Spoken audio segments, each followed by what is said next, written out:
Do you think professional investors, stock pickers, have got a handle on what is happening here? Or do you think retail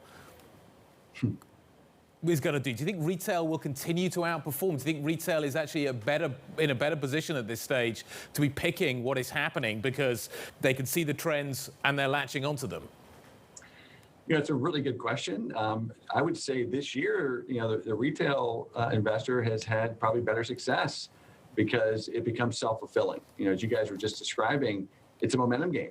And these chat boards and these rooms give them a vehicle by which to use to drive certain investments higher or lower to their choosing. And they're putting money behind it. And that has actually wreaked havoc with a lot of institutional investor portfolios, as you know.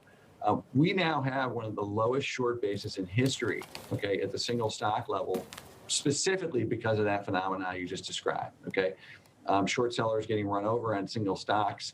And that, I think, could persist. I think, until the retail investor really pulls their horns in, which doesn't look like they're willing to do that yet, that's just something that we're going to have to deal with as investors. All investors are going to have to deal with that big player now that is moving stock prices around aggressively.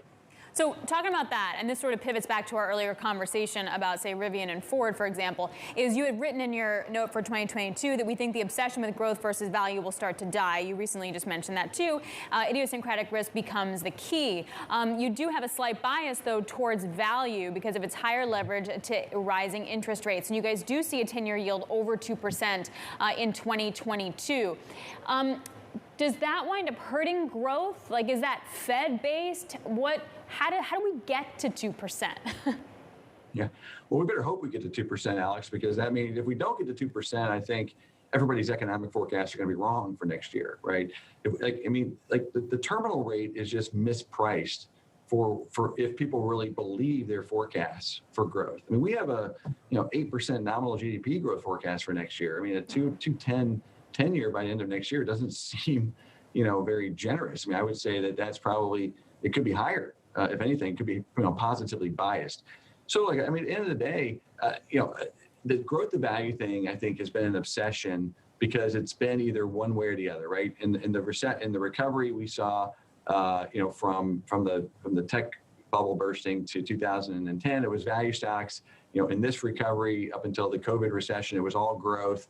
And then last year, it was both. Value had a really good 4 or 5 months, first part of the year, and then growth had a really good second half of the year. We were fortunate. We caught both sides of that, and that's what we're going to be doing now. So we have a slight bias to value right now because we think rates are moving up, but we could change that very quickly, in the next 3 months. And I think that's the messaging I want to leave with people. Don't get married to one style here. It's not going to be that kind of an environment anymore. You need to be more flexible and not focus so much on these style and factors. It's about, can this particular company that I own execute in what is a very difficult environment and capture the nominal GDP, which is going to be quite good? Mike, let's just wrap it up. You said you enjoyed our last segment. Let's get your take on it. You were around in 97, 98, 99. Do you feel any echoes from that? Yeah, I'm one of the really old guys. So, it's funny you were talking about those chat boards in the 90s. I remember them vividly. I mean, it was really interesting. It was, and I would agree with your statement completely. Today, so let's just compare that real quickly. You had chat boards that people would have to dial up on a modem at night, to kind of participate in these things. Now it's 24/7, on a phone, and you can do it all the time. So it's just much bigger. Like this whole phenomena of day traders at home, and now they have more money too. And so that's the biggest similarity that I see. And I absolutely think there is some extraordinary valuations out there that are unsustainable. And it's very similar in that regard. Whether or not we're going to have I don't think there's a bust on the other side necessarily where spending is going to disappoint like we had, post the 90s sort of tech spin. But I do think there are going to be some eye-popping declines in some of these stock prices over the course of the next 12 to 24 months.